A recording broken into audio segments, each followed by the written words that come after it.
और केकेआर के सामने तो कई सारी मुश्किलें आने वाली हैं रिटेंशन को लेकर। चॉइस ऑफ टू मैनी है केकेआर के सामने तो कि भाई किसको पिक करें, किसको जाने दें। सारे के सारे तो मैच विनर्स केकेआर में भरे हुए हैं। No wonder they won the last edition. तो केकेआर में अगर बात करें तो देखिए पहला नाम तो वही है जिनकी कैप्टेंसी में केकेआर जीती, Shreyas Iyer, talented player, middle order के एक चुनिंदा प्लेयर और एक अच्छी खासी अपनी लेगेसी उन्होंने बना दी है इंडियन क्रिकेट में भी। हालांकि पिछली सीरीज में वो पिक नहीं हुए, बट कोई नहीं, वो अगली सीरीज में पिक हो सकते हैं। तो वो कोई ऐसे प्लेयर नहीं है कि एक बार गए तो फिर गए, वो कम बैक करना जानते हैं।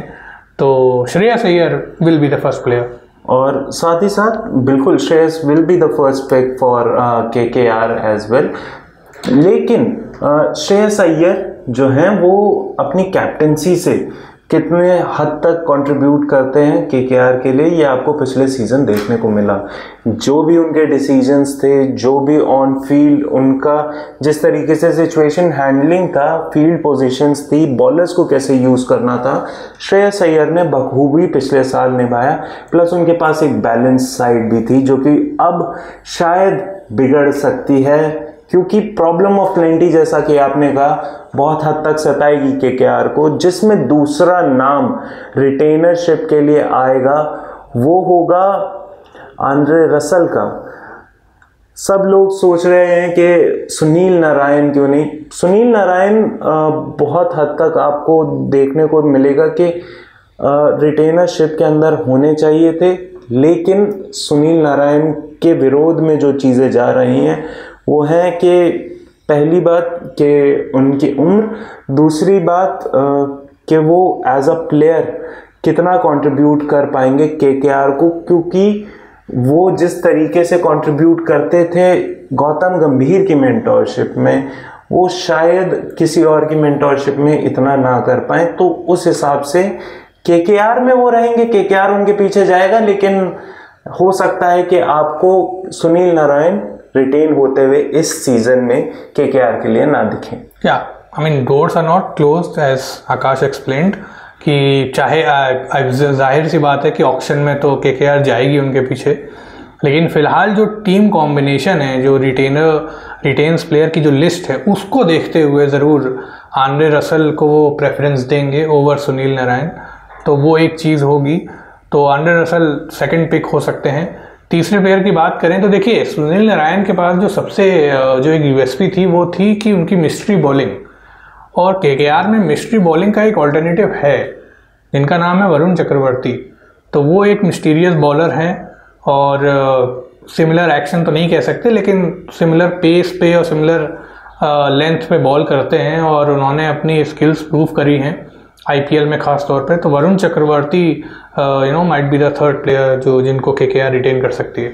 बिल्कुल, जिस तरीके से उनका फॉर्म भी गया है और जिस तरीके से वो टीएनपीएल में खेले हैं अश्विन के साथ, उससे ये साफ सीधी बात है जो कि स्पष्ट हो जाती है कि Varun Chakravarthy will be the factor that KKR will bank upon, कि वरुण चक्रवर्ती एक रिटेनरशिप के एस्पेक्ट में रिटेन होंगे केकेआर के लिए।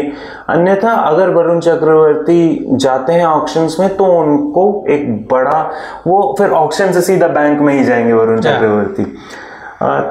तीसरी रिटेंशन जो हो सकती है वो होती है कि चौथी इनफैक्ट जो रिटेंशन होगी वो होगी एक अनकैप्ड प्लेयर की, जो होंगे हर्षित राणा फॉर केकेआर। इसमें तो कोई डाउट ही नहीं था कि हर्षित राणा के अलावा कोई और रिटेंशन हो नहीं सकती थी फिलहाल में, कि अनकैप्ड भी है, सस्ते दाम में मिल रहा है और बहुत ही अच्छा प्लेयर है। उसने अपना लोहा मनवाया था पिछले ही सीज़न, एक बहुत ही तरीके से डालने वाला एग्रेसिव बॉलर जिसे हम कहेंगे, वो होंगे हर्षित राणा, जो कि केकेआर के लिए रिटेन होने वाले होंगे। बिल्कुल, हर्षित राणा ने पिछले कुछ समय में अपनी स्किल्स प्रूव करी हैं और ये सरप्राइज़ नहीं होगा कि आने वाले कुछ टाइम में आप उनको इंडिया कैप में देख सकते हैं, इंडिया को रिप्रेजेंट करते हुए, खासतौर पे शॉर्टेस्ट फॉर्मेट में। तो हर्षित राणा एक एग्रेसिव बॉलर हैं, सेंड ऑफ्स के लिए भी जाने जाते हैं, कुछ कंट्रोवर्सीज भी हुई हैं। अभी कुछ डोमेस्टिक टूर्नामेंट्स में भी उन्होंने किया था सेंड ऑफ वगैरह। तो हर्षित राणा इनफैक्ट ऐसे प्लेयर आपको चाहिए होते हैं एक टीम में, जो कि एक जब कभी क्या होता है मोरल डाउन है, व्हेन थिंग्स नॉट वर्किंग, तो ऐसे प्लेयर आके मोरल बढ़ा देते हैं या मुश्किलें भी बढ़ा देते हैं। लेकिन फिर वो तो दो धारी तलवार है कि भाई कटेगा तो फिर काटेगा भी, तो वो चीज़ है। लेकिन हर्षित राणा बहुत ही प्यार मोहब्बत वाले प्लेयर हैं, तो हमेशा अपना प्यार बांटते रहते हैं बैटर्स को। आगे बढ़ते हैं तो एक रिटेंशन, दो रिटेंशन इनफैक्ट केकेआर के लिए बाकी हैं। और पहले में बात करें तो जैसा कि सुनील नारायण के बारे में अभी हम लोग बात कर रहे थे, देखिए सुनील नारायण ओपनिंग में भी कंट्रीब्यूट करते हैं, बैटिंग में, लेकिन एक जो फैक्टर उनके अगेंस्ट जा सकता है वो ये है कि भाई he is not an organised opener, मतलब वो एक ओपनिंग बैटर है नहीं, उनको बना दिया गया, वो बात अलग है, लेकिन एक प्रॉपर ओपनिंग बैटर चाहिए होगा केकेआर को। और वहाँ पे वेंकटेश अय्यर बहुत फिट बैठेंगे। पिछले सीज़न में बहुत बड़ा रोल प्ले किया था उन्होंने, हर मैच में आके उन्होंने रन्स बनाए, कंट्रीब्यूट दिया और पावर प्ले में अच्छा खासा खेले। तो Venkatesh Iyer will be the player और की प्लेयर होंगे, तो उनको रिटेन ज़रूर करना चाहेगी केकेआर। हाँ बिल्कुल, वेंकटेश अय्यर एक ऐसे प्लेयर हैं जो कि बॉलिंग से भी कंट्रीब्यूट करते हैं, फील्डिंग से भी कंट्रीब्यूट करते हैं, और तो और बैटिंग से तो आप सभी लोगों ने देखा है कि वो किस तरीके से कंट्रीब्यूट करते हैं। बॉलिंग में भी वो स्पिनर नहीं है, एक अच्छे खासे मीडियम फास्ट बॉलर हैं जिससे वो कंट्रीब्यूट कर पाते हैं। और जिस जगह पे आपको दिख रहा है कि ओस है, मॉइस्चर है थोड़ा सा हवा में, वहाँ पे ये बॉल अच्छे से स्विंग भी करना जानते हैं। Plus a man with variations and a man who is an allrounder will be beneficial for KKR.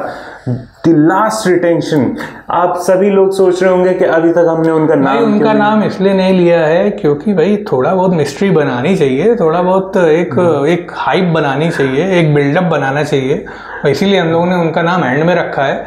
हालांकि टीम लिस्ट में शायद उनका नाम पहले भी आ सकता है। हम लोग बात कर रहे हैं एक ऐसे प्लेयर की जिन्होंने हाल फिलहाल में ऊंचाइयों को छुआ है, और जिस बैकग्राउंड से वो आए, जहां से वो आए, जो स्ट्रगल उन्होंने फेस किया, उसको देखते हुए कि कमाल का एक करियर ग्राफ उनका रहा। हम लोग बात कर रहे हैं, अब तक आप समझ ही गए होंगे भाई, आप लोग तो क्रिकेट फैंस हैं तो समझ ही गए होंगे, हम लोग बात कर रहे हैं रिंकू सिंह की, the man with the god's plan at the end of the day. So Rinku Singh ऐसे प्लेयर जो कि मेरठ से बिलोंग करते हैं, और अच्छे खासे प्लेयर, अच्छे खासे left handed finisher of KKR, जो कि finisher for KKR, by the way, finisher of other teams, माफ कीजिएगा, finisher for KKR, finisher from KKR. या तो रिंकू सिंह की अगर हम बात करें तो उतनी बात कम है। आखिर में कितने रन्स दें एक बॉलर को कि वो डिफेंड कर दे। उन्होंने 30 रन भी मार दिए थे एक ओवर में, जो कि आखिरी ओवर था, और वो भी अपने ही यूपी के टीममेट पे मार दिए थे। रिंकू सिंह को अगर हम देखा जाए तो बहुत सारे फैंस और क्रिकेट फ्रेटर्निटी के लोग हैं, वो बहुत खुश भी थे कि रिंकू सिंह को अगर मौका मिल रहा है मेगा ऑक्शन में तो वो मेगा ऑक्शंस में भी उतरे, वो रिटेन हो तो वो नंबर 1 चॉइस पे रिटेन हो, क्योंकि अभी तक जो उनको अमाउंट मिल रहा था केकेआर में रहने का, क्योंकि वो अनकैप्ड प्लेयर थे इस मेगा ऑक्शन से पहले, तो उनको बहुत ही एक नॉमिनल अमाउंट मिल रहा था उनके कैलिबर के हिसाब से। क्योंकि जिन प्लेयर्स को बहुत ज़्यादा अमाउंट मिल रहा था वो उन्हीं की टीम में थे, और उस चीज़ के लिए क्या कहते हैं, उन लोगों को बहुत ही ज़्यादा सफ़र भी करना पड़ रहा था सोशल मीडिया पर। किंतु रिंकू सिंह बीइंग रिंकू सिंह, वो अपना काम से, Rinku Singh will be a hot property. देखिए हॉट प्रॉपर्टी की बात जैसे हम लोग कर रहे हैं, कुछ प्लेयर्स ऐसे होते हैं जो आके एकदम गर्मी बढ़ा देते हैं, जैसे देखिए आपको स्वेट आने लगता है, गर्मी एकदम बढ़ा देंगे वो ऐसे प्लेयर्स हैं। तो रिंकू सिंह एक ऐसा नाम है जो कि अगर वो ऑक्शन में आ गए तो भाई हर टीम उनके पीछे जाना चाहेगी। तो रिंकू सिंह को वो केकेआर चाहेगी नहीं कि भैया ऑक्शन में जाएं और फिर वेट करें हम उनका कि कब जाके हम राइट टू मैच कार्ड उठाएं, क्या पता तब तक देर हो जाए। और रिंकू सिंह ऐसे प्लेयर हैं कि वो प्यार मोहब्बत में वो 11 करोड़ वाले स्लॉट के लिए भी मान जाएंगे। बिल्कुल, तो उनको ये नहीं चाहिए होगा कि वो 18 करोड़ इतने ज़्यादा लें, वो थर्ड रिटेंशन भी होंगे तो उसमें भी वो बहुत खुश रहेंगे, लेकिन शाहरुख खान उनके साथ शायद ऐसा ना करें और उन्हें पहले रिटेंशन में रखें। इनफैक्ट जूही चावला भी। या